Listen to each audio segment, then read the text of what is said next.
everybody, and welcome back to another episode of the PokerNews Podcast. I'm your girl, Sarah Herring, joined by Jeff Platt and Chad Holloway.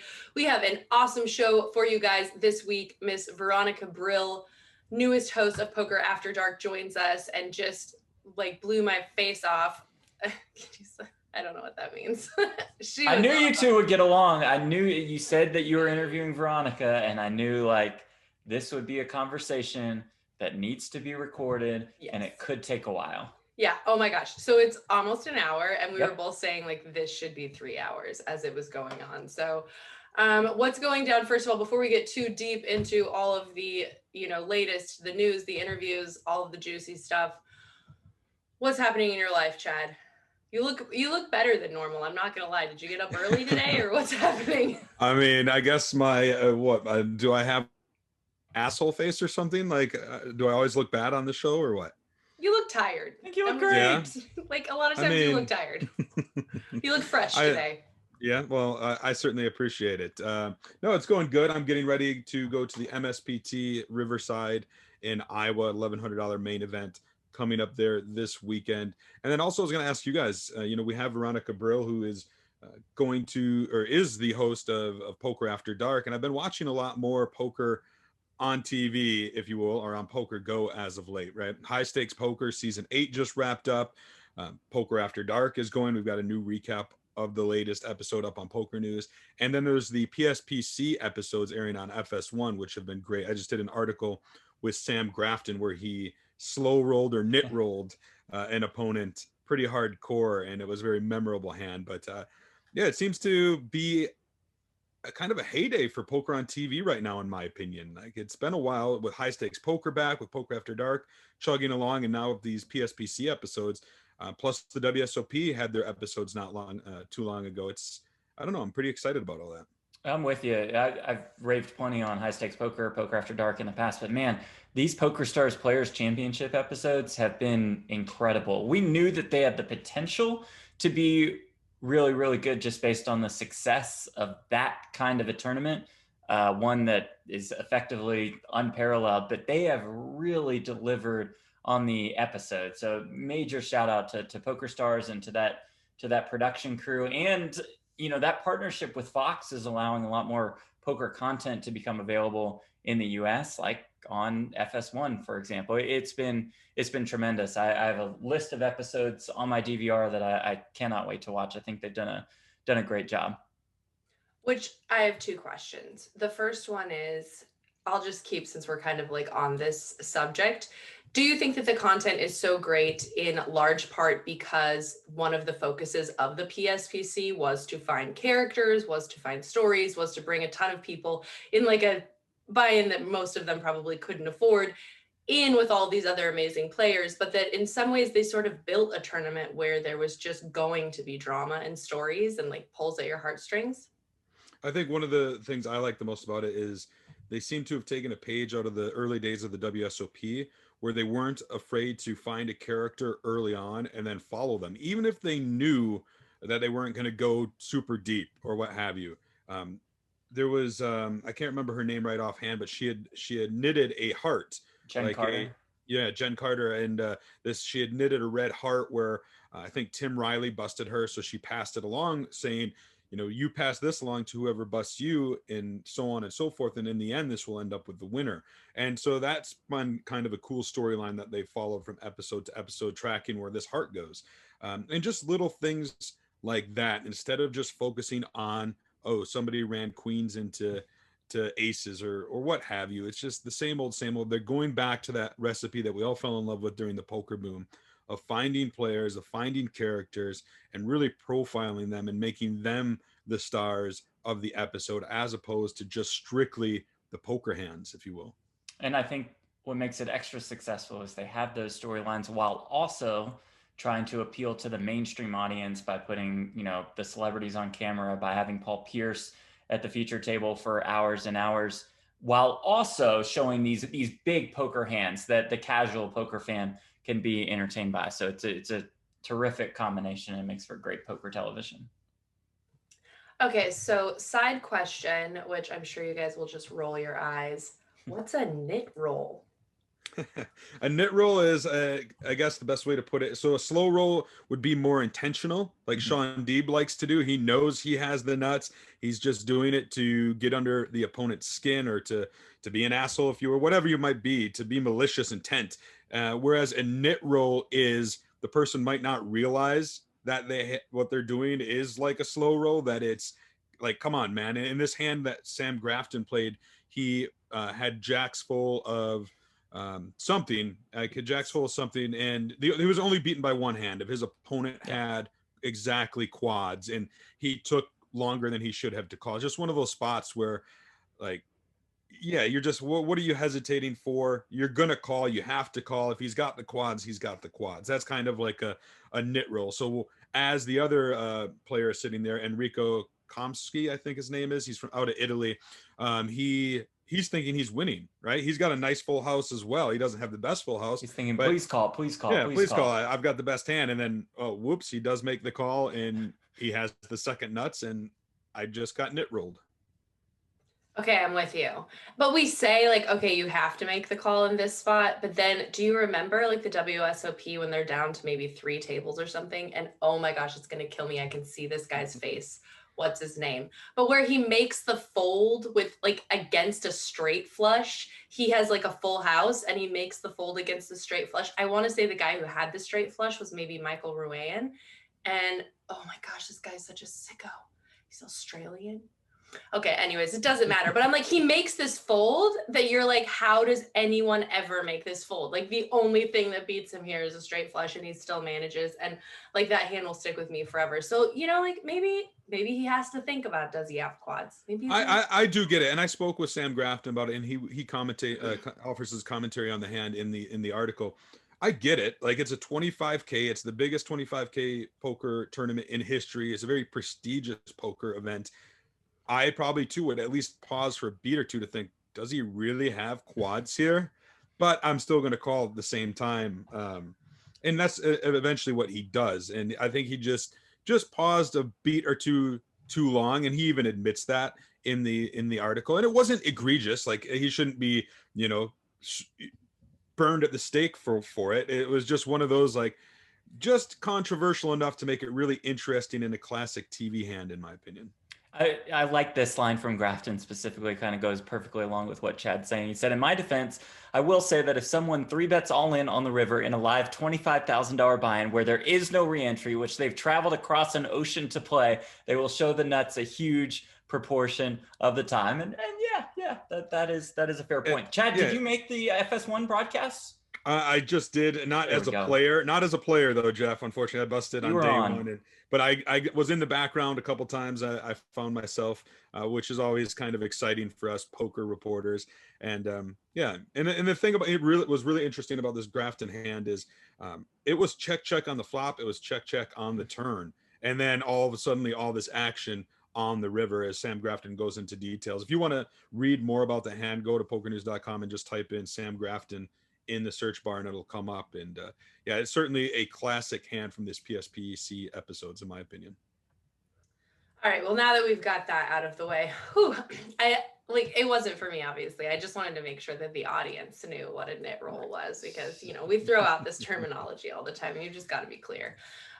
Okay, so biggest news, obviously, I think over the weekend was Vanessa Kade shipping the anniversary Sunday Million for more than $1.5 million. And I guess it's like, I was just thinking, it's like, when you're hot, you're hot. So first of all, I was thinking about Vanessa Kade the other day, because she was, I don't want to say it, like, she was definitely not an unknown. Like, I interviewed her a couple of years ago at the World Series. She's a streamer. She's fun. She's interesting. She's a woman. So of course, like, you get more attention, I think, anyways. But I think a lot of people may not have known who she was. And then there's all this Bilzerian drama. I think a few more people like caught wind, got some followers, this kind of thing. And I was like, oh, it's so true. Like, no press is bad press. You know, you got to just like put yourself out there, keep it. And then it's like, and then you just ride the wave. Then you actually ship a big ass tournament for a lot of money. She just got signed by ACR, I think, like last week or the week before. And then ships this huge Sunday Million on PokerStars. So I don't know. I'm kind of feeling like maybe I should just come out with like my real true thoughts and feelings on everything and just like ride the wave of all of the bad publicity until I win a Sunday Million. I'm going to follow the Vanessa Kade model. I'm pretty excited about the whole thing for her. I mean, the entire poker world was in the last 24 hours on Twitter. It's been the topic. Everyone congratulating her. Everybody loving the story. Everybody saying that, you know, karma has delivered in this instance. So for those who don't know, it was the Sunday Million on PokerStars 15th anniversary. They went back to the $215 buy-in, which the Sunday Million was really known for. They had previously lowered it to $109, but back to the traditional 215.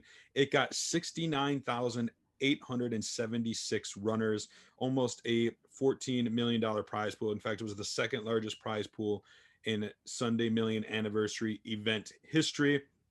And what I was really impressed about was that this was, I think, only, let me see, the third time since the 5th anniversary in 2011. So the third time that this tournament hasn't ended in some sort of deal. She won it outright for over 1.5 million. She had tweeted that she had 100% of herself and that she was going to keep it.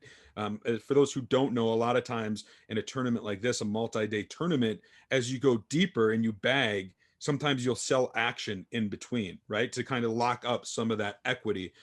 She did not do that according to her tweet. So she won it outright for 1.5 million off that $215 buy-in, topping an absolutely monster field, an incredible story in itself. And then, Sarah, as you mentioned, you toss in all this other stuff that she's been involved with since December, with the Dan Bilzerian drama, with the GGpoker drama, getting the sponsorship.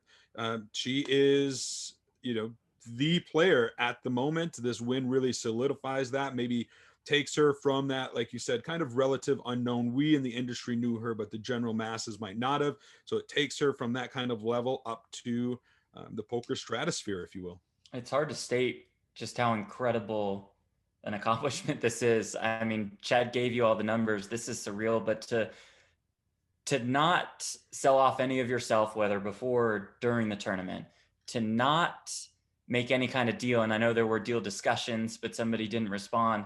I mean, this is a true $1.5 million score. We see the label of $1 million plus, you know, associated with a lot of headlines, and those are great scores, but this is really $1,514,920. That is all Vanessa Kade. And that's going to end up at the end of 2021 as one of the top couple online scores just throughout the entire year. Just a tremendous accomplishment. It's unbelievable. It's like, and I don't mean to take away from the skill aspect, but it's like hitting the lottery, right? Like she didn't just hit the lottery. Obviously she played well to get herself there. She's a tremendous player. By lottery aspect, I mean is you don't often come across a tournament that costs $215 to buy into that you can win $1.5 million in, right? It's just kind of a once a year thing with these PokerStars anniversaries, and just to hit it amongst when, you know, she was already kind of in the news cycle, if you will. It just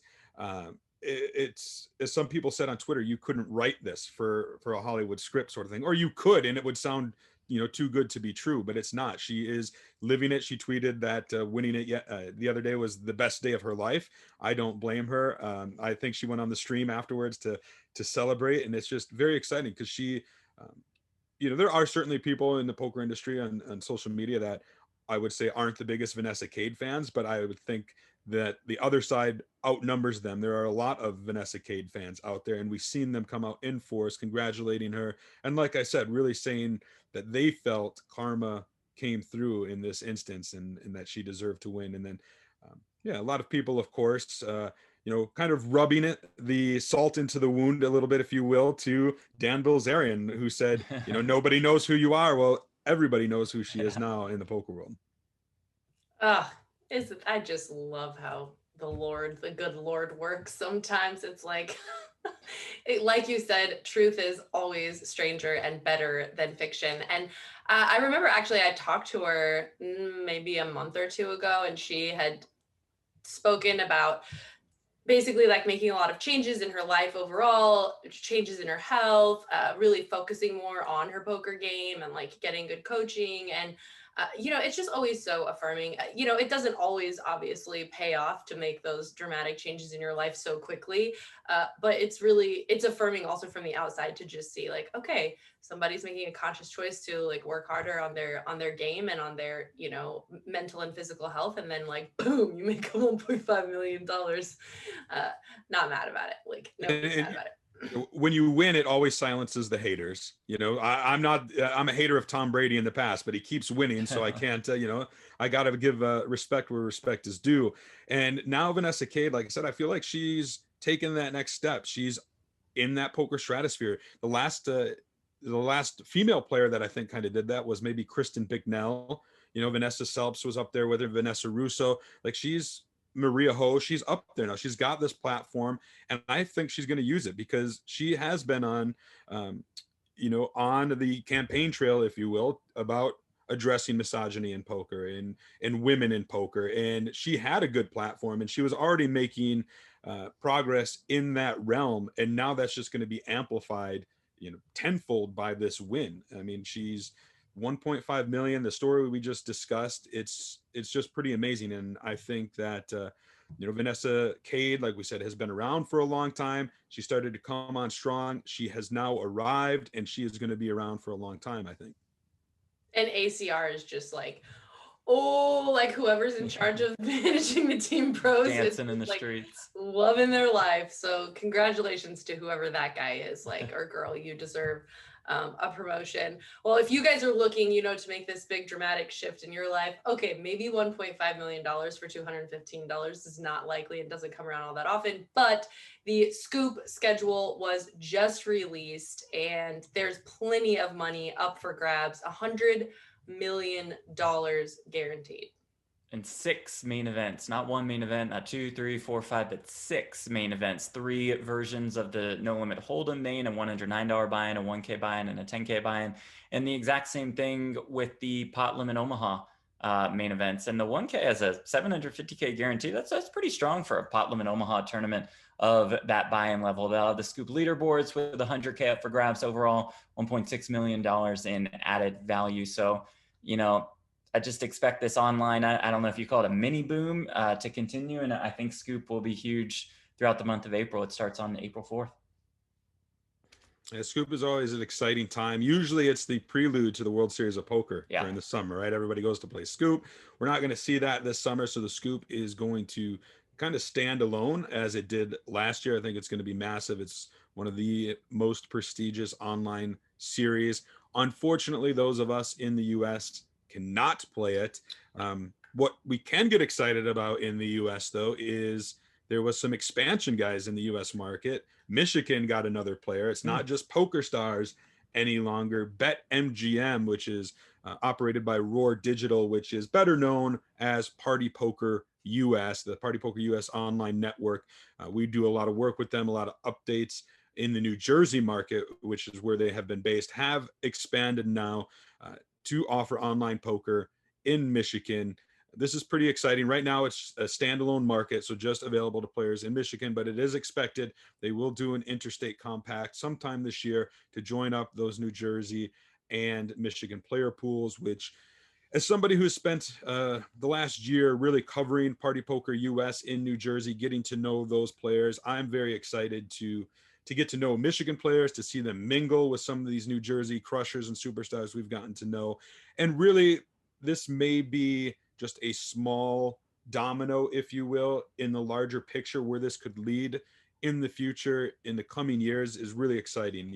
If the Party Poker US network can continue to expand into other states, get into Pennsylvania, maybe even get a footing into Nevada, and then keep going with any other states that come along, we can really see them become an even bigger player in the US market, keep pace with PokerStars in a lot of regards, or at least offer, some good competition to them. And I'm just very excited. As somebody who's kind of been there from the start, this is pretty exciting news. Yeah, I mean, whenever, PokerStars, Party Poker US Online is just ready to come to Nevada, I think there are players who would play on those sites. Just saying. And so, chat, why are they going with the BetMGM name? Like, it looks like Party Poker. It is the Party Poker US Online Network, but it's called BetMGM. And in New Jersey, it's Party Poker, but they have a Borgata platform that I don't think is called Party Poker. It's just weird kind of Sure. So branding. yeah, so the Party Poker US online network is really three skins, and they're all operated by Roar Digital.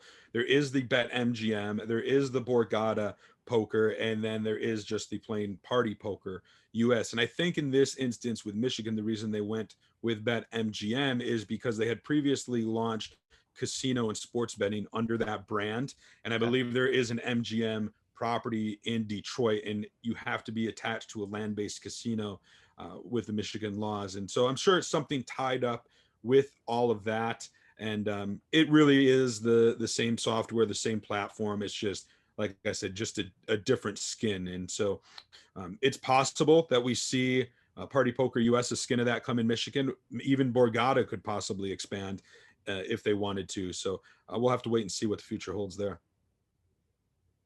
Well, we have a ton more stories to cover for you guys. And of course, we want to chat with Veronica, but we need to just get a quick word from our sponsors, Elite Chip Care. Are your chips dirty and unsanitary? Elite Chip Care's ultrasonic cleaners kill bacteria and pathogens without using chemicals. Protect your team from potentially hazardous chemicals, UV, and gases. For daily sanitizing of your chips, our laboratory oven will eradicate most viruses using only heat. Up to 2,500 chips sanitized in just 3 minutes. Avoid the reoccurring expense of costly chemicals, UV bulbs, and gases. Safe, inexpensive, and sustainable. Visit EliteChipCare.com.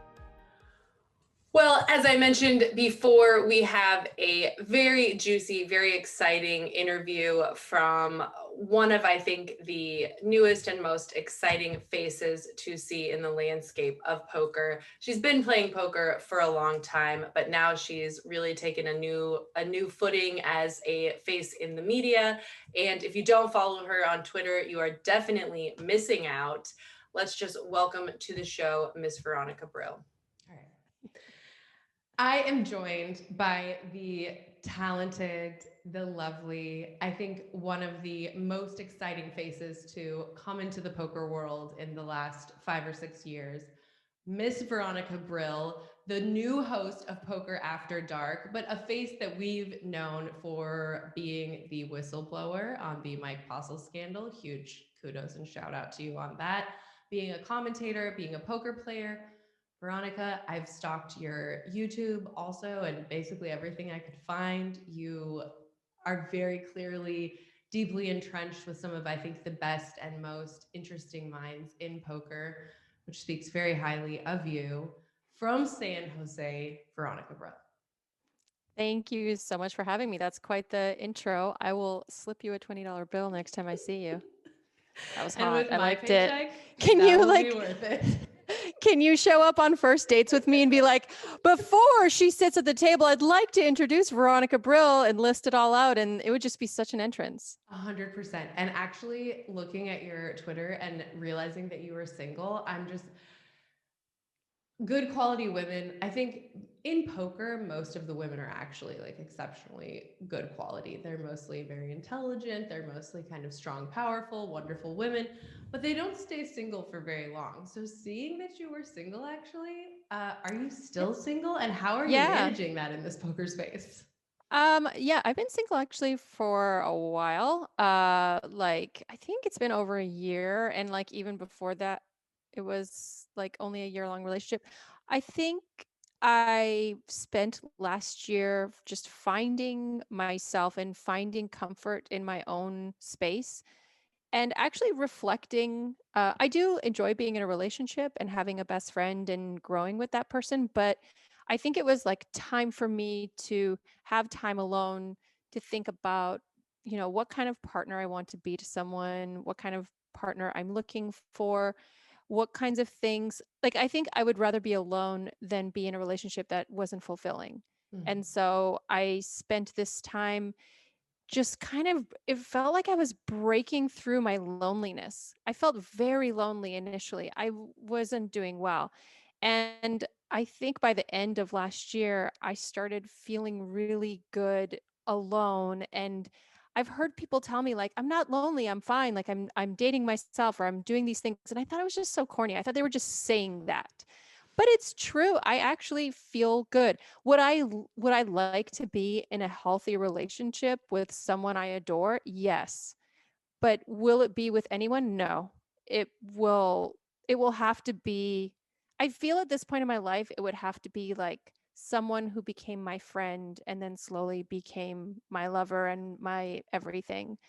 Otherwise, I need that best friend. I need that bond and that depth.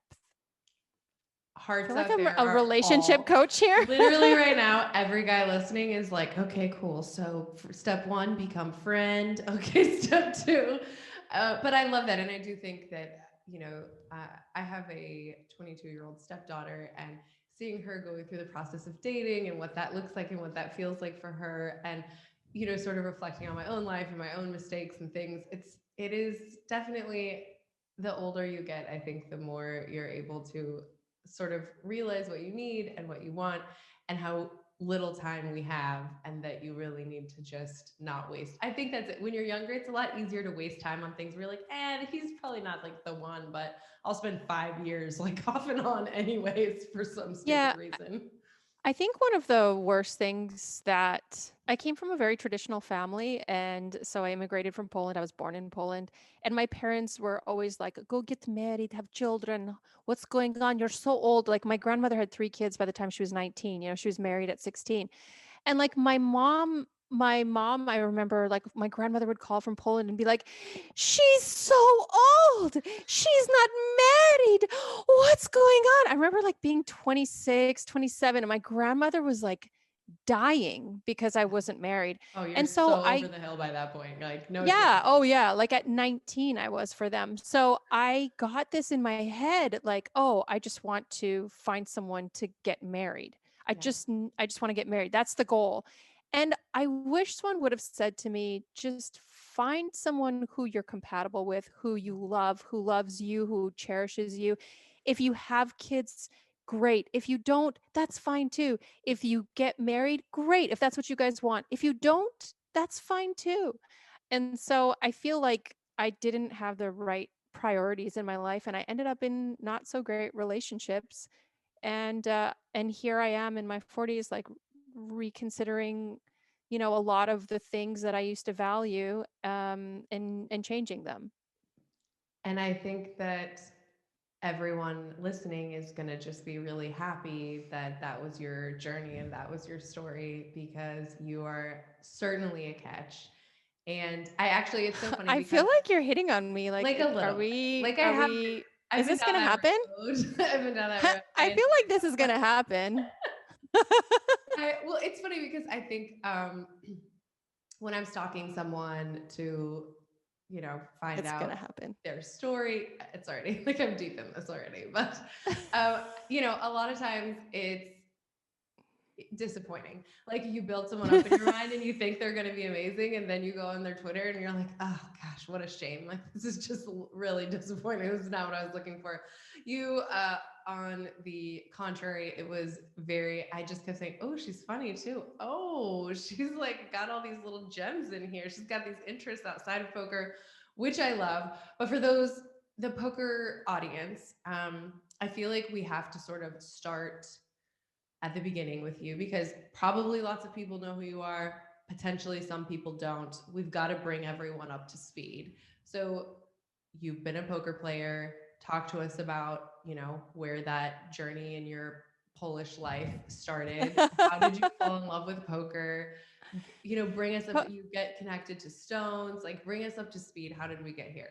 Oh my God, that's such a long story. I don't know how much time we have, but yeah, I started playing poker. Like, I hate admitting how long I've been playing poker because I'm 40. I'm going to be 44 this year, and I have been playing way too long to be as bad as I am. So, but at least I'm aware. I feel like I've passed that first step. But no, I started playing poker in my like mid to late 20s, and it was so easy back then. And without like getting into too many details, I basically was obsessed with watching this 24-hour poker show we had in Canada that I happened to have on this old satellite dish on the first home I bought. The last owner left it there. And so I would watch this poker show, and yeah, I started playing against a lot of oil rig workers, and these guys would like drop out of high school, go to Fort McMurray to work in the oil sands, make 250,000 a year, and just like dust off a paycheck on a weekend at River Creek Casino in Edmonton. And like there was angle shooting, and like people were really rude to me because I was a girl, and I grew up like I feel like I learned poker in like kind of a harsher environment. And I thought it was normal. And then I get to the States and no, people were like, you can't ankle shoot here. Like people would be like, yeah, I got a straight. I'm like, oh, I pulled my two pair. And they're like, haha, I don't, and they'd show that they lied. And like, I already mucked my hand. But it was such a part of the game when I was learning. But yeah, so I moved to the States. I started doing commentary at Stones, and I was playing and I was hosting a pretty wild 1-3 game, 1-3 750. Our biggest straddle was 750. It was a stack match game, and you could straddle up to half your stack. So it got a little cray. It was fun. And yeah, so then I outed a cheater and moved to Silicon Valley to work in tech. And I'm here now. Poker Go producers saw my YouTube channels, saw my Twitter, and reached out to me and asked me if I would audition to host Poker After Dark. Being an incredibly huge fan of Poker After Dark, like this show, I am not lying to anyone. I think Poker Go likes me because I don't blow smoke up anyone's ass. I tell the truth. I literally watched Poker After Dark. It was a Monday through Friday sit and go, a cash sit and go. I think they bought him for $30,000. And by Friday, it was like last man standing and winner take all. I remember those days. I was in my like late 20s when I was watching Poker After Dark. And so like the fact that they asked me to do this, I was flabbergasted. So I went and I did the audition. Then about 2 weeks before filming, they're like, yeah, we'll give you a 1-season audition. So it hasn't been official for more than this season. I'm still waiting to hear back from production, and they have to make a decision as a group. It's not just like the executive producer who decides whether or not I'm good for the show. I think it's everyone is a part of that show, from the guy doing sound. What's up, Ruben? The cameraman, Ed. Or sorry, Ben. His name's Ben. Sorry. And just like Maury and Brent and Zach, like everyone is involved and everyone has to agree because we all have to work as a team. So yeah, I tried my best to do a good job interviewing, but it's not fucking easy in front of a ton of cameras and in an uncomfortable setting, in like a non-natural setting. It's almost easier here because we're in our homes, but it just like there were a couple of really awkward interviews, but most of them were quite fun. And by the last day, I felt really good about everything. The group was so amazing on the last day, and we all were just laughing the entire time. I was trying not to laugh too loud so the cameras wouldn't pick it up. Or sorry, the sound, the microphones, the cameras. Ruben, listen, I hope you don't hear any of this. Ruben, you know what's up. I know the things that sound guys know. It's like they know all the deep inner workings of everything going on the set.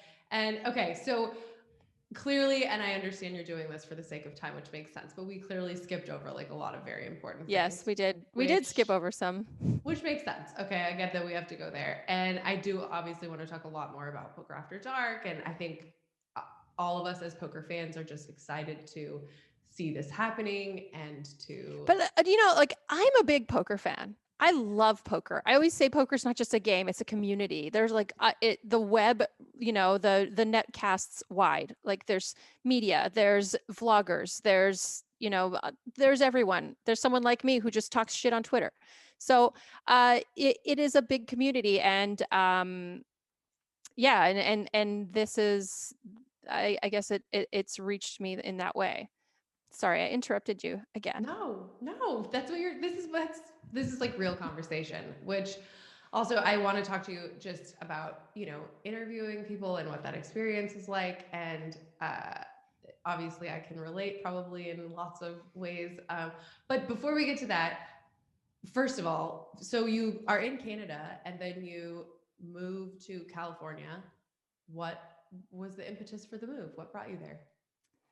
Yeah, I actually moved to Texas first. Yeah, girl. Yeah, I actually moved to the States because I got married, and we had a son.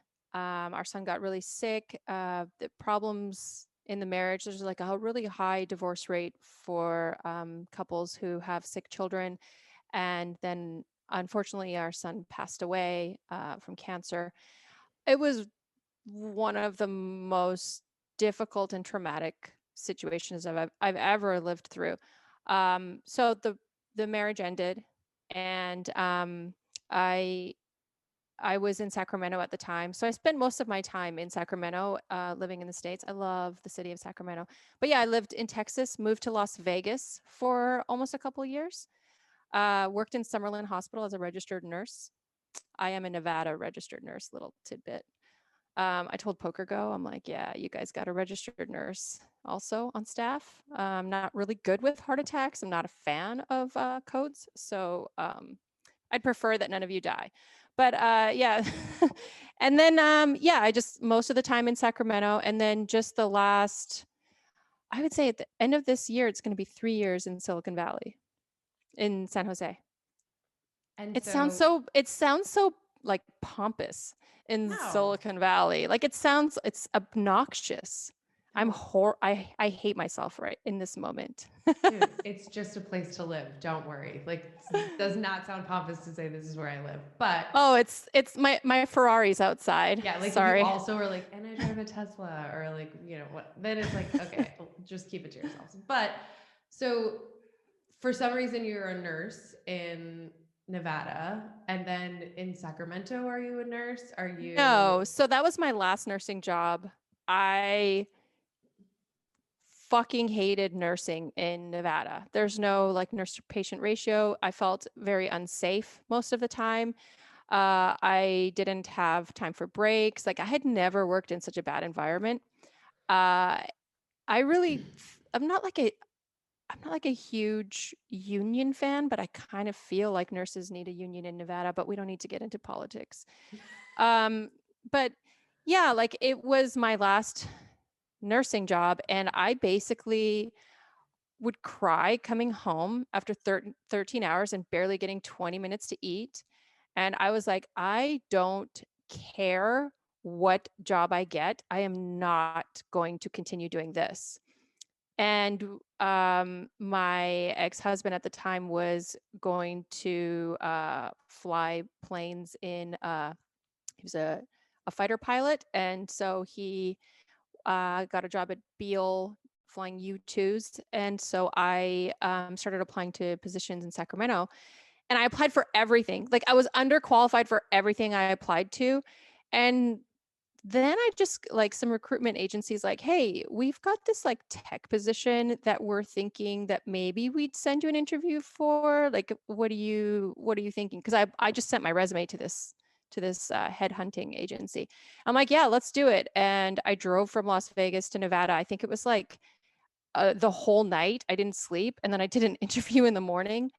And then they sent me to the company for a second interview, and I bullshitted so much. And I basically researched the software that they use. I researched the job. I had no idea what it was. But I like went into the interview as prepared as someone could be for my position. And the medical director's like, I really liked you. That's why we gave you a shot. Cause like there were other people there with like computer science degrees. And I was like, I have a nursing degree. I can do this. Give me a shot. And yeah, it was a huge learning curve, but they gave me a chance, and that's kind of where I stayed. And then my CMIO from that job like really mentored me and got me into data science, got me interested in data science. So I started a master's in predictive analytics at Northwestern, which I haven't fully completed. That's fine. Data's where it's at, and data's the future of everything. And, I think if you want to be, say, like a quant, if you want to just analyze data, I think you're in a great field, and one that's just going to be more and more valuable and important as time goes on. And it's so funny because I'm such a huge fan, as someone who also hires people sometimes, but also as someone who was hired in like an industry and space that I didn't really have any experience in either. I really love the sort of finding people or being found and just seeing someone for their potential, because I think sometimes people who are not like quote unquote qualified on paper end up working twice as hard and come to things with like a different approach and can bring so much to the table, which actually I didn't want to jump into the Poker After Dark, but this is something I really thought about in that I was really impressed with in terms of the casting choices for Poker After Dark. Of course, there's like, you could choose someone who's been a presenter for 100 years. You could choose someone who's been a poker player. You could choose somebody who's like in the media. But I love that they had the vision to say like, okay, maybe she's like doing something on YouTube or whatever it is, but let's just like give her a shot and see. And I think so often that's where you find, you know, the diamonds basically, are just like, oh, she just gotta like brush off a diamond. We'll see. They might edit me out of the whole season. We don't know yet. Please. But it is, and I also like, I had no, in my own career, intention of ever being in front of the camera. And I can say for sure for me, for the first more than a couple weeks, was like very tough and very uncomfortable in the same things that you're describing, in that it's not, you can be a very outgoing, very charming person who's great to talk to, and then the lights turn on and everyone gets quiet and you're talking to someone who's maybe not that interested in talking to you in the first place, and it can be really uncomfortable, but it's also exhilarating. And I'm interested to hear from the perspective of someone that maybe wasn't pursuing this, also what it felt like for you, what that experience was like. I think you hit the nail on the head. There was one player in particular who was phenomenal at the table, charming, chatty, smiling, laughing, making jokes. And I was like, I always would tell the producer like, hey, I think that I would like to interview so and so next or whatever. And or he would make suggestions, but you know, he was open to hearing me out. And so I was like, hey, I really want to interview that guy. Like, he's phenomenal at the table. And at the time that I was watching him, he was up. And so I had like wrote a bunch of stuff down, and then I got busy and other things were happening. And so by the time I interviewed him, he didn't want to be interviewed. He was stuck, like mega stuck. And I was like, so you're dominating the table. How's it feel? And he's like, what are you talking about? I'm very stuck. And he was like this different person once the cameras came on. And apparently someone told me like, he's always been that way. He's been on the show previously. I also think like those moments are really organic. And I think people, at least I do as an audience of the show, as an audience of like poker in general, I really like seeing an organic person, organic interaction, or like a person having real emotions in a very difficult spot, or, you know, in a hand.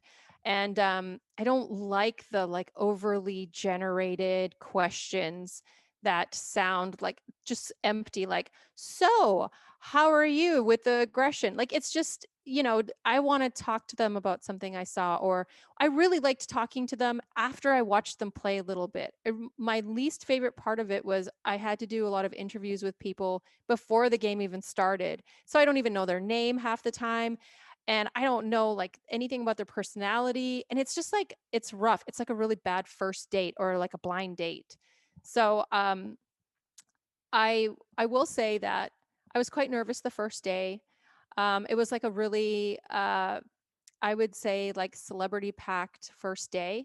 And so I was very nervous, and I wanted to like keep the, like part of the thing that they liked about me was that I was joking around with people and I could like needle them a little bit, but not to the point where it's like insulting.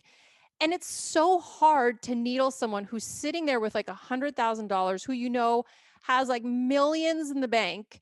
And I'm this little fucking peon. And I'm just like, hey, little shitbag, like you played that horribly. And they'd be like, what the fuck you doing? Like, go play one too, you know, like it's just such a weird dynamic.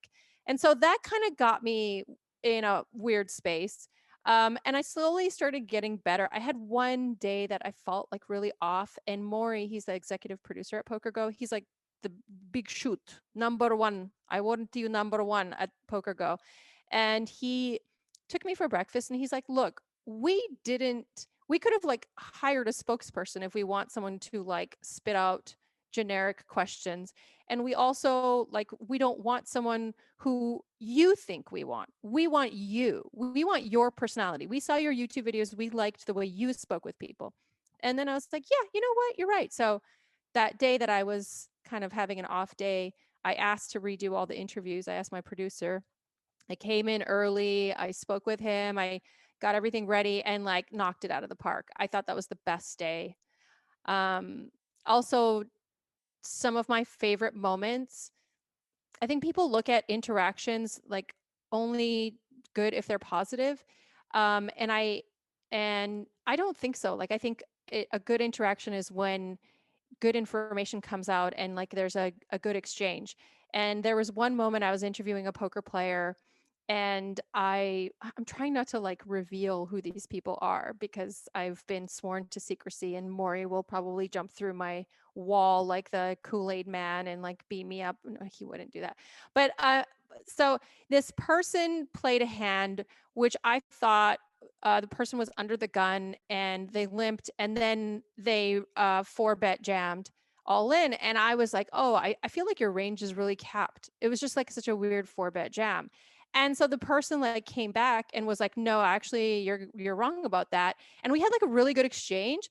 And I don't feel bad for being wrong. I'm okay with being told that my assessment was wrong, but I really just loved that conversation. And I loved that it was a female poker player too. I hope they don't get mad at me, but like I really got off on the fact that there were two women discussing poker in a big poker, a high stakes cash game where like we were discussing something beyond like I put him on ace king. And although she thought I was wrong in my assessment, I just really enjoyed the information exchange. So yeah. I'm totally with you. I think there's a ton of different ways to have moments that are genuine or real or interesting, and poker players are undoubtedly some of the most brilliant people on the planet. And so Brilliant, but can be finicky. They're used to their own schedule. Like I can't even imagine like what you've gone through. Like I can't imagine like getting up and just having a coffee and feeling good, working out, and then going to do my job, and like some guy just like busts out of a big tournament on day 4, and you're like, hey, how are you doing? And he's just like, fuck you, like, you know, I like will not in the stab you. mood. Like I'm sorry, I don't know if I'm allowed to swear, but I am. Yeah, of course. It's poker. Yeah. It's poker. I'm more trustworthy that way. People can trust me. It's kind of a thing. It's No, and I think honestly, I had such a similar experience. I remember someone said to me, your best stuff is your bloopers. And I was like, huh? Like your outtakes. And it took me a little while to understand that it was like only in those moments that I let myself be myself. Like, oh, I just messed up, so I can just like mess around or do whatever. And then it took a long time to realize like I didn't have to be the nice girl or the strategy girl or the right. like, you could just be yourself, and that's actually the best thing. Yeah, so I thought about what I was going to do before I filmed that season, and like there's so much strategy out there. There's no way I'm going to come in here as like a recreational poker player who plays like 5-10 at my highest and be like, "Oh yeah, you're under the gun range, like you have range advantage here, blah blah blah." But I was like, what do I love most about poker? Why did I start my YouTube channel? Because I think people are so interesting within poker. So I'm like, I want to, especially by the last day, because on the first day I felt a little bit like I was giving them what I thought they wanted. But on the last day, I was like, I'm going to stop writing down every single hand to talk to them about. And I'm going to start watching how they're playing and how they interact and who's like butting heads with them, and more of the dynamic around the table and the character development, I guess, in a way, than like the play, because I feel like that's where I'm good.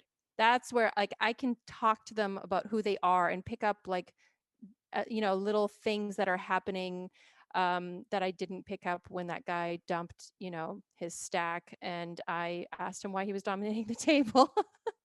And that's the other thing is they have commentators and they have, is trying to find Yeah, they have our Ali, space. the I feel the the same OG thing. commentator. Yeah. Yes, but it's like, okay, you have these streams or you have, some side thing going on where it's like, if that's what people are looking for, like that's what they can get from that. And you have to bring something, slightly different or something else. And I think one of the best things you can do is bring a space where you can allow the player to be themselves or share themselves, show themselves, outside of what we see at the poker table itself. And that's actually something I really wanted to ask you about, because I was watching some of your videos also on YouTube, and I think you had some of my favorite and some of the most interesting people for sure in poker on your YouTube. But I think for anyone creating content, especially for the first even couple years at this point, really, it has to be such a labor of love. It's not something that you get paid for. It's not something that you get even a lot of like kudos or respect for.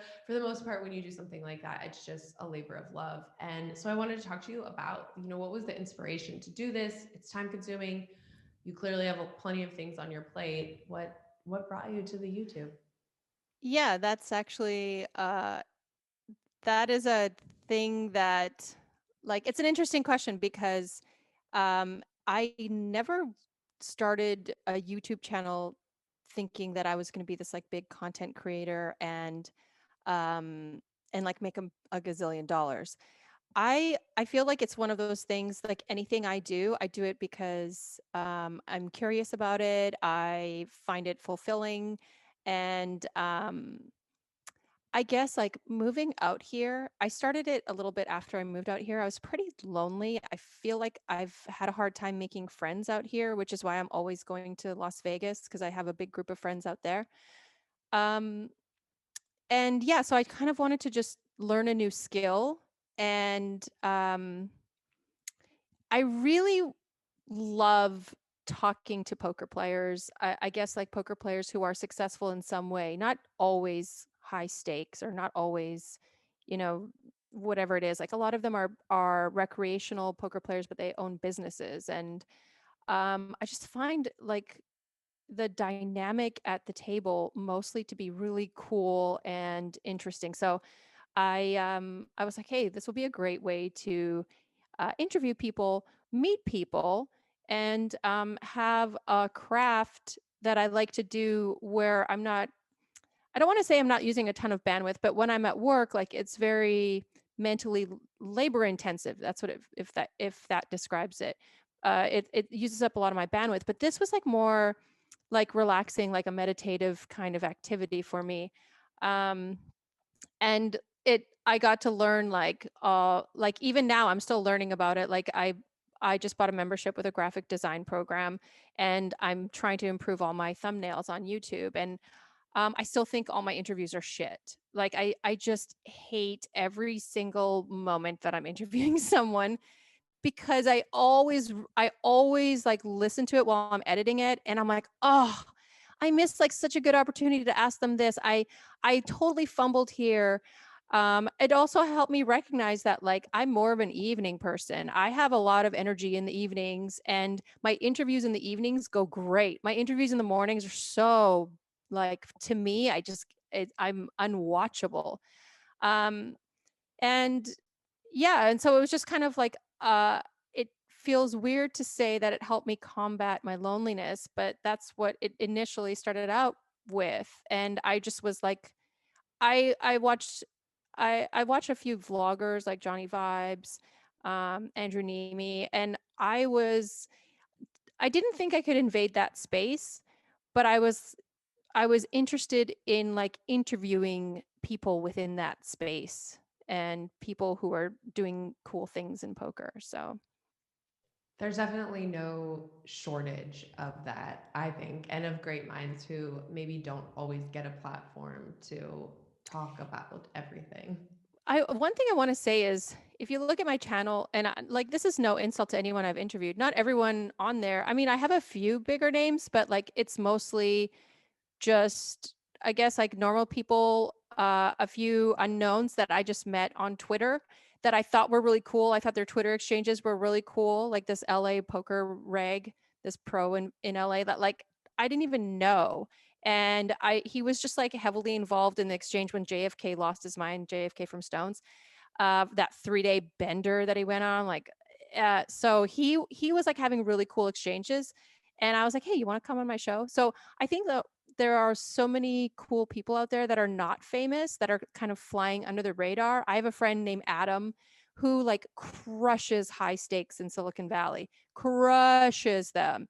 He's so humble and quiet. He drives this old fucking beater Corolla or Civic that's like tan interior, like looks like he has maybe $50 in the bank, and he's crushing high stakes. And I was like, Adam, come on my show. Like, I find him to be such a cool person. We go for dinner like once a month, and like I just like adore him.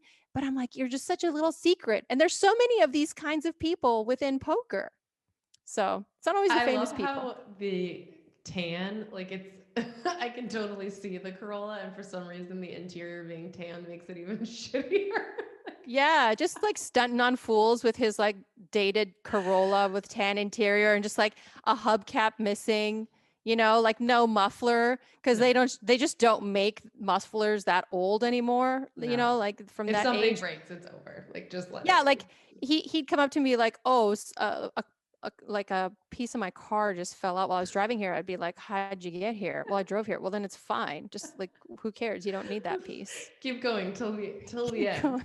Well, gosh, okay, I'm gonna keep going. Like normally it would be like time to stop ish, but I haven't even touched at all on Postlegate and the whole thing. And I do want to talk to you at least a little bit about that, because I think that really brought you to, sort of the forefront of the poker community, and in a really polarizing spot. Primarily, I think it made you a hero. But it's also just, I think, really uncomfortable. It's a very, I think Edward Snowden is a hero, but for lots of people, like when you put yourself in the spot of being a sort of whistleblower, you're going to get plenty of haters. And I think it's just a really tough spot to be in. And so I wanted to talk to you about, I guess the sort of courage and the impetus to say like, okay, this is something I really need to speak about, and be what your experience was, and what the journey was like after kind of outing him and doing it so publicly. Yeah. And I always say like run the sim like 1,000 more times. I still would have done it. I reflect back on what could have been the most optimal way of me coming forward with that information. And I think that given how many people had gone to management and them just covering it up, and then 99% sure that the guy running Stones was helping Mike Postle. Given all of that, I think that it needed the attention that it got. Again, like I'm not saying this with any like I'm not blowing smoke up anyone's ass. The poker community's fucking amazing. They were there for me. Like Joey Ingram. I love him eternally. Like Joey Ingram could like take a shit on my car and I would be like, I love you, Joey. Like I will still take you out for dinner tonight if you want. Like, sorry, I'm being so this is why I'm single. Okay. But like, listen, this is the not like a kindergarten show. It's fine. Yeah. Good. Well, it definitely isn't now. But and then when I needed legal assistance, the poker community came forward. Like in 4 hours, I raised like over $20,000. Like it's insane to me, the support I've had. There are a few idiots who still like take his side, whatever. There's always a few. There's like flat earthers too, but for the most part, I feel like the poker community was super helpful. And I will say, like in the first few days, like Dan Zach reached out to me and he thought I was wrong initially. And then he apologized to me, but he never like reached out to me in a bad way. Berkey was like really supportive during those first 3 days when the shit was hitting the fan. Mac, my lawyer, like actually initially first couple days was like my friend. And then he started talking to me like, hey, do you think you might need legal representation? Like, if you do, I'm here for you if you want it. If you don't, that's fine. But like, if you need any help. Yeah. So I just think, I still remember the messages I got from Joey like Monday morning, because I had tweeted on Saturday, and then Monday morning, Joey messaged me and he's like, I think I found some stuff. And then he posted a bunch of stuff on 2+2. And I was like crying in my car because I had just like literally the worst weekend, one of the worst weekends of my life. And I was like crying most of the weekend, and like it just anxiety riddled with anxiety. It was just like a mess. And so Joey, Joey helped me a lot. And then Doug Polk reached out to me and helped me by making some videos and then having me on his show. So I just think the whole community was way more supportive than they get credit for. And unfortunately, it's like the few bad people who are either helped him or knew about it and covered it up, or just are dirtbags in general that are like making others look bad. But how has it been since, I know that I think for a lot of people in the poker community, watching it sort of unfold in the courts was neither like super surprising or shocking or really it was not a fulfilling conclusion, certainly. But I think that was kind of to be expected, maybe. Well, I mean, I didn't expect the DOJ to be mostly incompetent in this area. And there's no incentive for the DOJ to do anything to Stones, because in California, which I was surprised to find out, the DOJ is funded by casinos. So there is no incentive for the DOJ. Also, when they came to interview me, like I can't go into details about the stuff that they said, but there were some lies from other people who I had accused of being involved. They lied about some of the stuff, and the DOJ believed them. And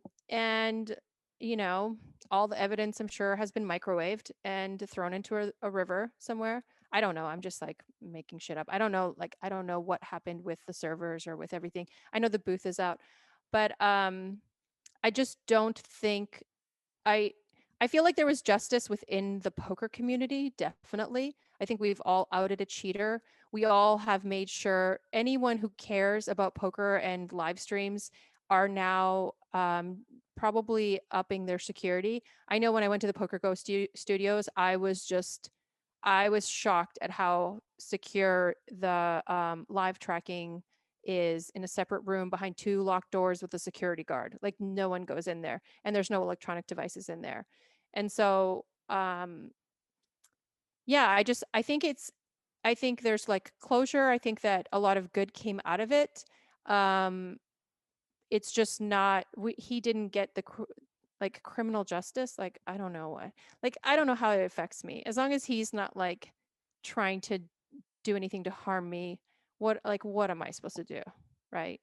I think we got, everything happened. I think we had a pretty decent outcome given the California laws.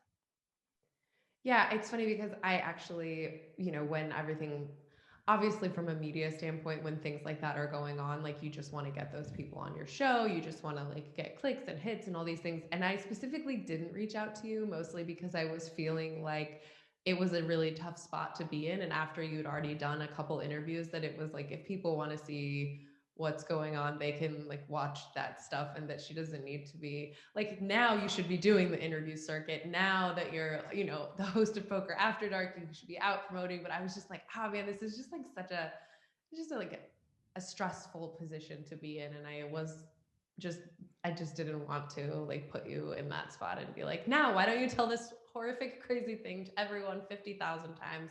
And I'm so glad that we got the opportunity to talk and do an interview and catch up in a space that has like everything to do with what you're doing and the exciting things happening in your life, and much less to do with the like stupid BS drama of like a couple of I appreciate that. scammers. I'm still kind of in the middle of being sued. Like, So are we. We're in that lawsuit too. Oh I'm pretty yeah, sure. we're getting sued together. But I filed an anti-slap because thank you, poker community and Bill Perkins. I love Bill. I adore him, and he's another person kind of like Joey in my heart. Like I just adore him. And I got a chance to meet him in person, and he is one of the sweetest people I've ever met. And I'm just going to say it. I find like a lot of like really rich people, and I've known a few, like I've interacted with quite a few. I've known really rich people, and they're all really weird. Like there's just something going on.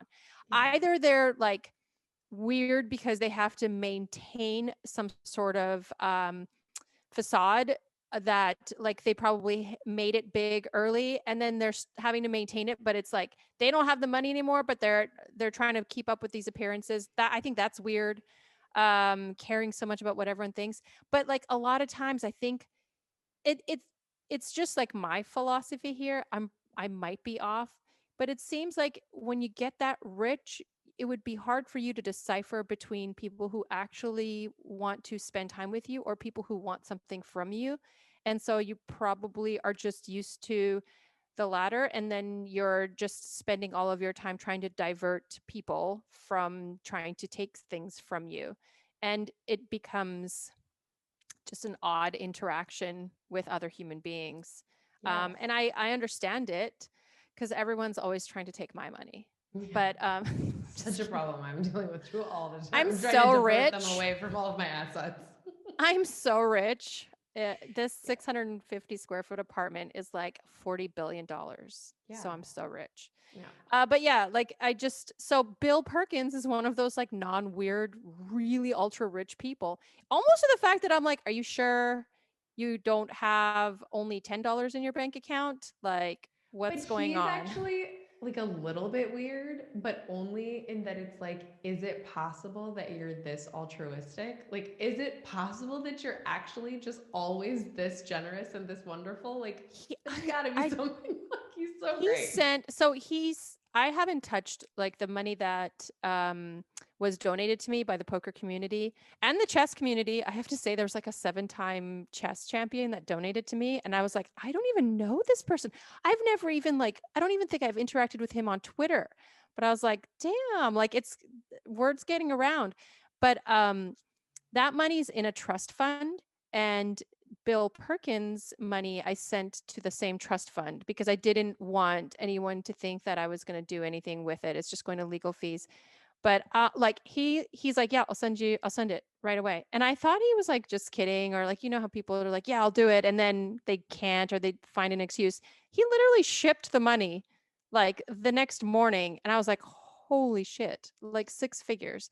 I was just in shock. So he's very generous. He's very kind. When I did see him in person, I thanked him, like genuinely thanked him for being such a kind human to me and helping me. And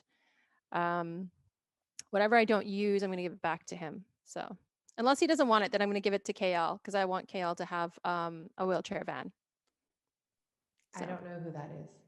KL is a friend of mine, KL Cleaton. And we're friends on Discord and Twitter, and he is basically a quadriplegic, and he is stuck at home right now. He plays online poker, but the van that he has is just like completely broken down. And so I started a fundraiser to raise money for his van, and then COVID hit and the economy shit the bed, and then like it kind of stalled. And so I basically said in my GoFundMe that any money that I don't use, I would like to give to KL for his van so that he can come to the World Series and I can stack him and slow roll him and be like, yeah, what, and then he has to like wheel himself away from the table. Yeah. And since you're he'll probably try to run me over, he told me. So good. Because you're just like a rich weirdo. But that was the theme. I was trying to make it funny, to raise money for him. I was just like, yeah, we need to stack them, just like, it's obviously I don't want to stack them, but like, it's just kind of the funny thing. Like, we don't really want to raise money for a van, but we have to in order to stack them and just like in your face, Yeah.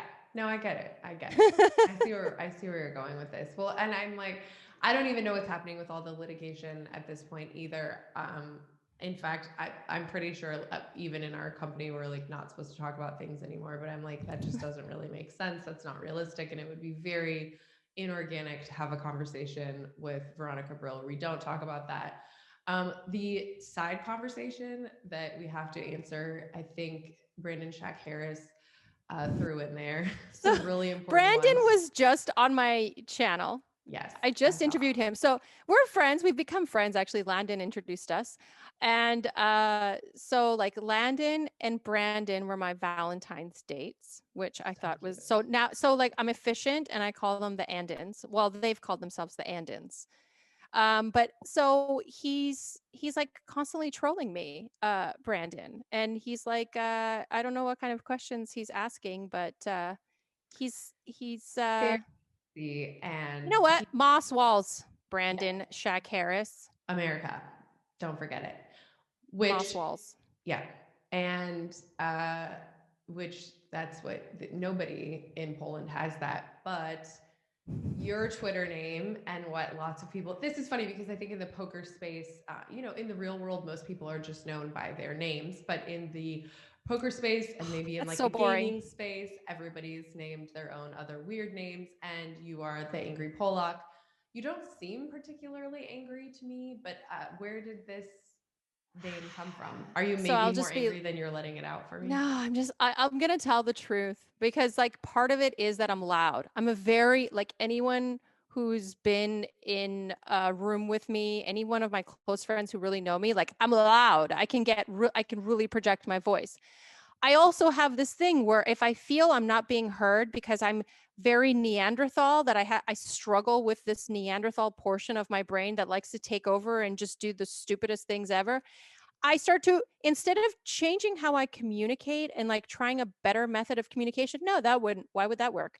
So I start talking louder, the same thing, but louder. And so I also think people would come over to my family's home when I was younger for dinner, and everyone thought we were angry and yelling at each other, which sometimes we were, but we were just so loud. We were just like, I've never had a dinner where we're just like, oh, pass the butter. Like it's just like loud. My dad's playing the guitar, drinking a beer. Like we're hashing everything out that we're angry about. And so like, I always feel like people just thought my loudness was anger. I also have had trouble in the past that I've like also this year been thinking about and processing. I feel like I grew up with parents who did not know how to handle emotions very well and didn't know how to communicate, and they yelled a lot. So I grew up in a very yelling, loud house. And I'm now trying to learn how to deal with emotions without yelling. But I do have a little bit of an issue with that. And so one of the things I do now, if I'm dating someone, I say, look, like once I feel like I get to a point where like the Neanderthal is going to take over and I'm going to become like this idiot, I need a timeout and I need to just process what we're saying. And because I don't want to yell and I don't want to be this idiot who just like resorts to yelling and then like regrets everything that she says.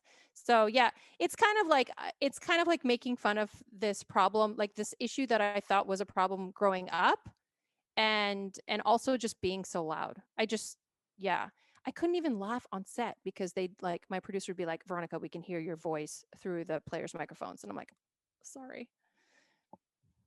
Oh my gosh, that's so funny. And you will just need to and find a partner who will be able to recognize when you're going Neanderthal. And my husband, in fact, has this funny joke. I also was raised in a family where there was a lot of like yelling and fighting and craziness. And it totally felt natural for me when fighting with my husband to like escalate to that. That's like what I thought was kind of normal. And I remember like one of the first times I just really started to go for it, he like hit my nose like a puppy almost. Like a boop. You stop. And I thought, and like, it really did stop the moment because I was just like, what just happened? Like, did he just treat me like a puppy? Yeah. But it's kind of like a running joke now. And then it's like in those moments where I start to escalate, then we can kind of like revert to this thing. He boops you? Yes. And sometimes now it just really irritates me. But I think when you find a partner that can kind of find you in that space and like take you out of your inner child self and Yeah, because I work on that, but the sex is still great, so I'm really crazy there. No. don't worry. You want to you want to hear a funny story? I remember like I did a student exchange in Japan and in Yokohama High School, right? I took Japanese for a while. And I remember staying with this like beautiful, wholesome family. And it was three girls and like this beautiful nuclear family.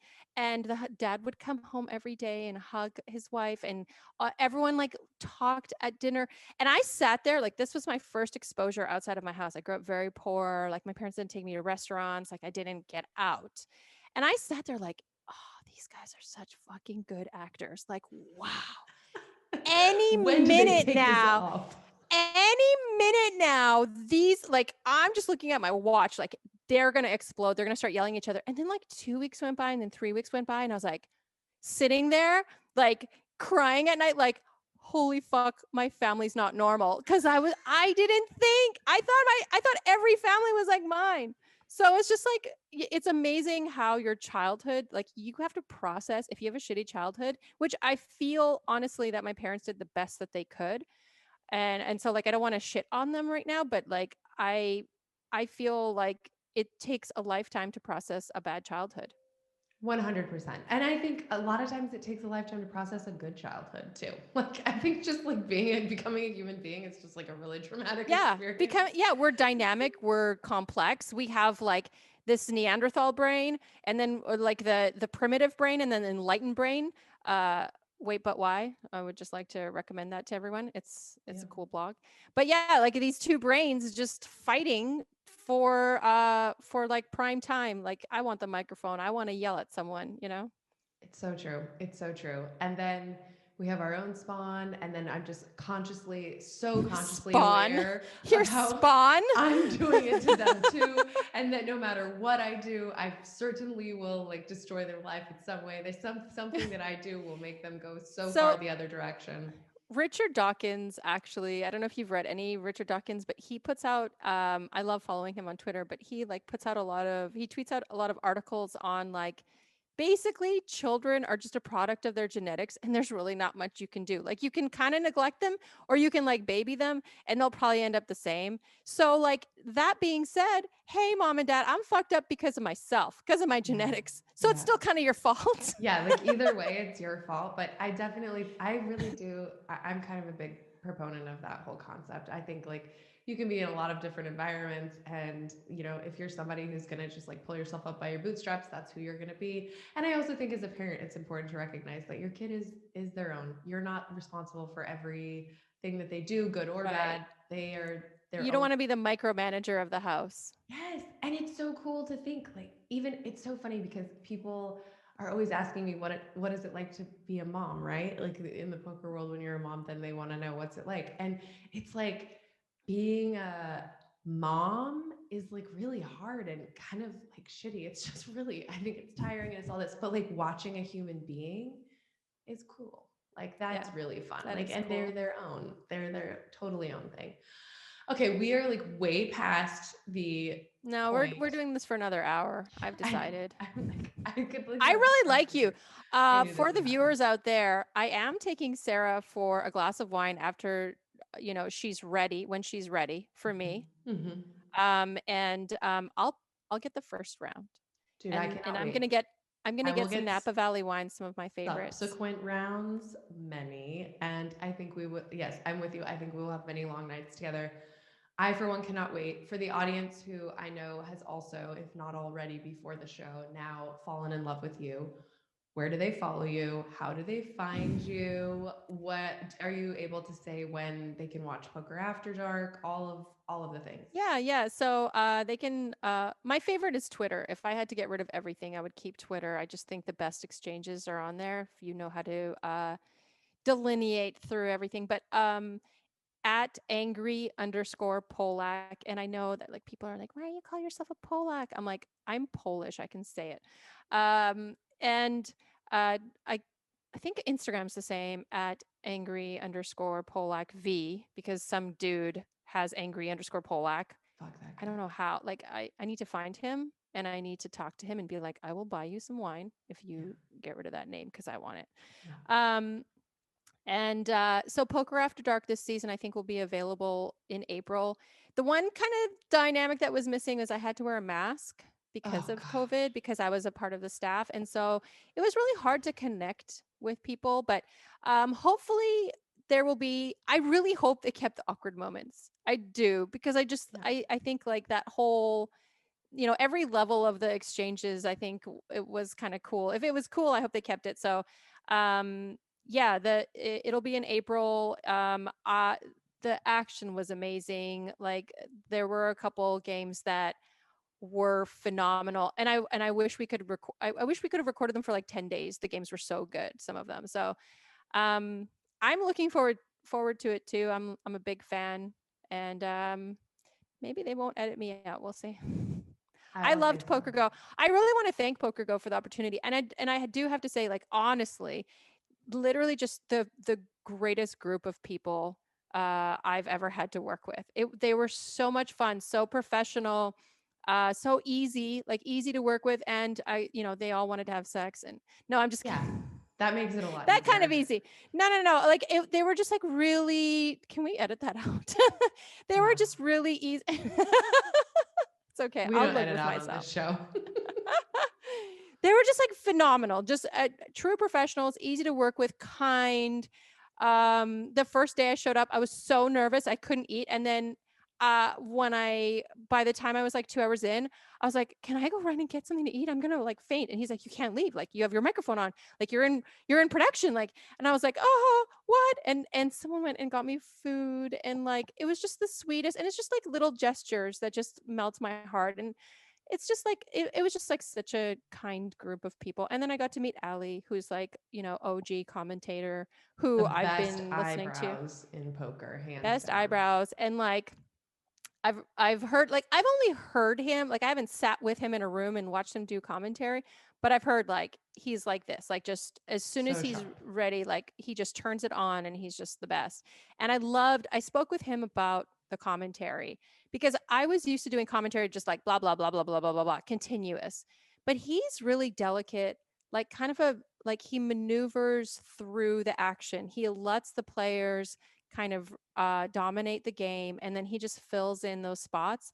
He's so good at it. I mean, we've all seen it, we've all heard it. So it was just like a phenomenal experience. I love them very much. Well, as a member of the poker community, if you will, I am so happy to have had the time to chat with you and get to know you. And I certainly hope that we see a lot more of you, both playing and interviewing and on your YouTube and everything that you're doing. And I really appreciate you taking the time. I know you have other things on your plate and other things going on. And it was a pleasure meeting you. I'm kind of a fan too. Deal. Yeah, please. All right. Well, you guys, you heard it here first. Be sure to follow the Angry Pollock. Be sure to check out Poker After Dark. Check out, what's your YouTube? Is it the same, Angry Pollock? Yeah, or they can just search my name, Veronica Brill, and it's like everything's Angry Pollock. I feel like I like have a Hotmail address. Like I started this like so long ago, and now I'm just like stuck with it. But I like it. I am the Angry Pollock. It's the same with anti-Chardonnay. Like I've had times where I was like, what if I want to quit drinking? And it's like, you can't, it's too late. It's just not going to happen. You're already pot committed, dude. I'm always going to be loud. So, I mean, just whatever. Well, I'm so glad to talk to you, and I cannot wait for our wine. It will be maybe just 4 months. I'm so excited. Yeah. I just like the second we started talking, I'm like, this is my girl right here. We're going to be friends. The second I stalked your Twitter, I knew it was happening. And now everyone else knows it's going down. He sent me nudes, everybody, just to let you know. It wasn't just like lightly. How do you guys think I get these interviews? Like, obviously, I got to slide into the DM somehow. All right. Thank you so much, Veronica. Thank you. It was a pleasure. Run It Once is a brand new online poker site founded by poker superstar Phil Galfond, who has the player's experience at heart. Run It Once plans to make online poker fun and less predatory while providing ample rewards and innovative features at the same time. All new Run It Once players who download the software via PokerNews are entitled to a 100% deposit bonus worth up to $600 100 euros. What makes this welcome bonus unique is that you can make as many deposits as you like for that first 30 days after your first deposit. This makes it perfect for those players who do not want to or cannot deposit 600 in one chunk. Be sure to check it out at once.run/pnpod. That's once.run/pnpod. Well, I, for one, know that if I was not pregnant, I would be just drinking all the wine with Miss Veronica Brill, and we're not so far from that happening. So, girl, just get ready, and Poker World, get ready. Maybe we will do some live streaming. Mama's moving into the live streaming space more. But in the meantime, we've got a couple other, I think, key stories to talk about from this last week. Michael Addamo was well on his way to capturing his 4th Super Millions title, which is so incredible. Everyone knows, I think, Michael Addamo is like end boss status, as I'm sure almost everyone else does. But fans of Addamo will be disappointed to know that he was unfortunately not the champion in this spot. It was Yuri Zivaleski who came from 6th place to take the tournament down and deny Addamo his 4th victory. Yeah, just another stacked final table. Connor Drynan was there. Thomas Mulacher, João Vieira, Isaac Haxton finished in 3rd. Addamo so close to that 4th Super Millions title, which again is absurd because I still don't think we have anybody who has 2 Super Millions titles yet, and Addamo was that close to 4. I mean, the man is a sicko. There was an argument there, and a legitimate one, that he's the best tournament player in the game right now. But as far as the Super Millions titles are concerned, it's Yuri Zivaleski winning more than $400,000. That is 2-time World Series of Poker bracelet winner. Yuri Zivaleski's made a couple deep runs in the main. You've probably seen him on the World Series coverage. Can we just clarify, though, in looking at, you're right, looking at the final table, it's ridiculous, as is to be expected. But in 5th place, we have Dr. Mike. Dr. Mikey. Yeah. Like, Dr. Mikey gets in the mix. How does he get away with it? How come everyone else has to put their full name? Is his name Dr. Mike? No, I actually know. I was just, it's funny you say that, Sarah, because I'm literally, as we're doing this, I was about to message the author of that article because I know who that is. It's a well-known name out of Uruguay. Fabrizio Gonzalez. Okay. He's like the main and only high roller from Uruguay, right? Yeah, and I was just about to message the author, like, well, yeah, he's the only one that's missing, and we should know who it is, so let's get that updated. But yeah, that's who it is. Okay, good. Mystery solved. But I was also, there was a name that I didn't recognize in Aliaxi Boica from Mexico. We don't see a lot of just, I don't see a lot of Mexican high rollers just popping up out of nowhere. So you guys have any story or know anything about I think that's more just Boyka using the Mexican flag, maybe set up his account in GG. I've seen his name start to pop up more and more. Was at the final table of a Big Party Poker WPT event, and we've seen him in the mix in a decent amount of high rollers over this last year or so. Looks like he is from Belarus. Yeah, my guess would be maybe he's one of these players who relocated to Vegas at some point and then wants to also play online, so then went down to Mexico somewhere. There seems to be quite a few players who have done that sort of thing, if you will, and my guess is that's probably what we're seeing here. And that he probably goes by Alex, and we're talking about Alex Boyka. Potentially. That makes sense. So okay. we discussed the PokerStars Players Championship episodes at the beginning of the show today. There is a little bit of breaking news regarding the next PokerStars Players Championship, and that news is that it will not go ahead this year at all. So the PokerStars Players Championship will not take place in 2021. They do plan to bring it back. The Platinum Pass promotions are still going. PokerStars will still continue to award Platinum Passes, the amount of 400 Platinum Passes, but that 25K PSPC will have to wait until at least 2022. I think it's disappointing, but it's also the right move. I agree. Right? Like this is an event that needs time to award all those Platinum Passes, to really build up the hype, to get people excited. And I feel like trying to slate it into 2021 with everything that's still going on just would take away from it almost, or that would be too hard to do successfully. I think the right play here is what they're doing. Like, let's just say no to 2021. Let's focus on 2022 and build from there. Now, I'm sure, hopefully, fingers crossed, they start awarding some platinum passes or something in 2021. But like I said, disappointing, but I think the right move. And they're still committed to running it in Barcelona. So it will be incredible whenever they can hold it. Well, I'm sure that that's great news for our sponsors, GGpoker. Kevin Martin from GGpoker here, and I just got to ask, have you heard about GG Care? Oh, you haven't? Well, guess what? It's the new daily promotion that rewards you for experiencing all the bad luck poker has to offer. You know, the bad beats, the coolers, the suckouts, they're so frustrating. We hate them so much, but they cannot be avoided. But now, if you experience a bad beat on GGpoker, GG Care has your back. You'll automatically be registered to play in the next daily $30,000 GG Care flip out tournament. Here's the best part. You don't even have to be online for these flip out tournaments. Yes, you still have a chance for cash to go right into your balance. So remember, next time you're on GGpoker and you take a bad beat, GG Care has your back. So if you have not joined the fastest online growing website, then make sure you join the GGpoker community and join me at the tables very soon. Well, we were talking, I'm not sure, maybe last week, the week before, we were doing the Uber debate on whether or not the WPT Venetian should have moved, from 8-handed potentially table to 2 4-handed tables. Jared Jaffee was extremely vocal. And as we've learned from this episode, if you voice opinions, whether popular or unpopular, you almost automatically win tournaments right afterwards. So congratulations to Jared Jaffee, who just captured his 3rd gold ring in a WSOP Silver Legacy online circuit kickoff event. I love the winner's photo. I love this really aggressive lamp in the background.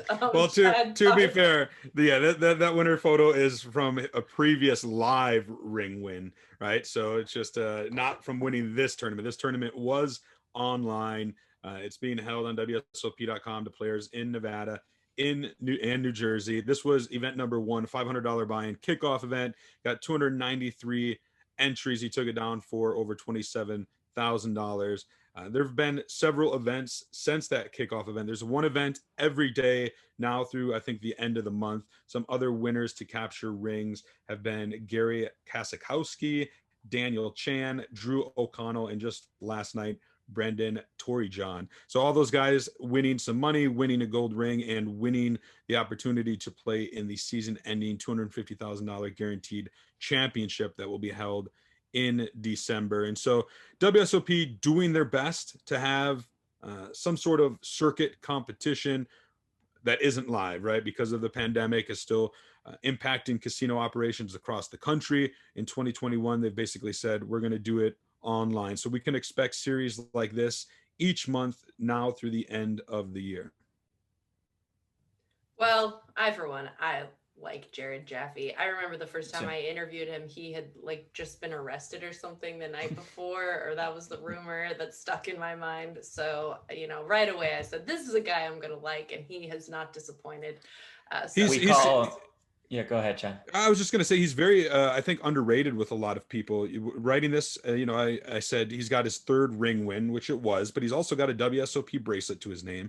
He also has a World Poker Tour title to his name. He's accomplished a lot in the poker world, won, millions of dollars, and he has a voice in this industry, as we learned around the WPT Venetian. He also does a fun little show called Cold Cuts with Ralph Massey, where they sit around eating a platter of cold cuts, talking about life and sex and drugs and porn and poker and all kinds of stuff. It's very R-rated, but it is quite entertaining. I watched the first 2 episodes and even asked Ralph Massey at the WPT Venetian when the next episode would come out. But I too like Jared Jaffee. He doesn't hold back, and I think that is something we can appreciate in the poker world. If you were discretion advised for cold cuts, we call Jaffee Stud Pony.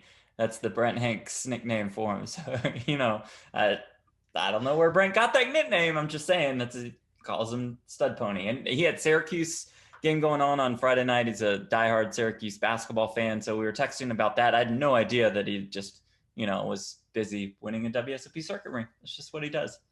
I wish my name was Stud Pony. Yeah. Chad, that's what we all think of you as. That should be his online screen name, but it's not. His online name is Darren's Rabbi. I think a poke at Darren Rabinowitz. But Stud Pony is a good online screen name. Yeah. Well, you think that. I think that just makes the guys come for you even harder. What? Oh, that I didn't even mean it like that. Anyways. Anyways. That's what she said. Yeah, exactly. Well, I actually don't even know who we will have for our guest next week, but after this chit chat at the end, I kind of feel like maybe we should get Jared Jaffee next week. But for those who are listening, if you have ideas, if you know of stories that we're not picking up or we're not seeing, please feel free to let us know. I'm Auntie Chardonnay, AUNTY Chardonnay on Twitter. Jeff Platt somehow managed to get at Jeff Platt. I don't know. He's got connections. We all know that. And Chad Holloway is at Chad A, as in Alan Holloway. Am I right? I should come up with a better thing than Alan, right? Like Chad A is in asshole, obviously. Awesome. Awesome. Awesome. Yes. Chad as an awesome Holloway. We just appreciate you guys listening, of course, as always. And be sure to stay tuned. Next week, we have a debate. Two of our best writers and editors, besides Chad Holloway, who writes like 90% of the content on Poker News, Mo Nawara and Jason Glatzer. You nailed it that time. Nice. Yep. Jason Glatzer are going to debate the merits and or flaws of Phil Hellmuth's game. The question of the debate will be, is Phil Hellmuth only good against bad players? And we're going to stream this on all of our platforms, on Twitch, on Periscope for Twitter, on Facebook, and on our YouTube at 1 p.m. Central next Wednesday. So right after we shoot the podcast, we will be busting out with this debate. You guys can jump in, ask questions, share your opinions. We'd love to hear what you guys have to think. So be sure to tune in then, and we will just catch you guys on the flip side. Deuces.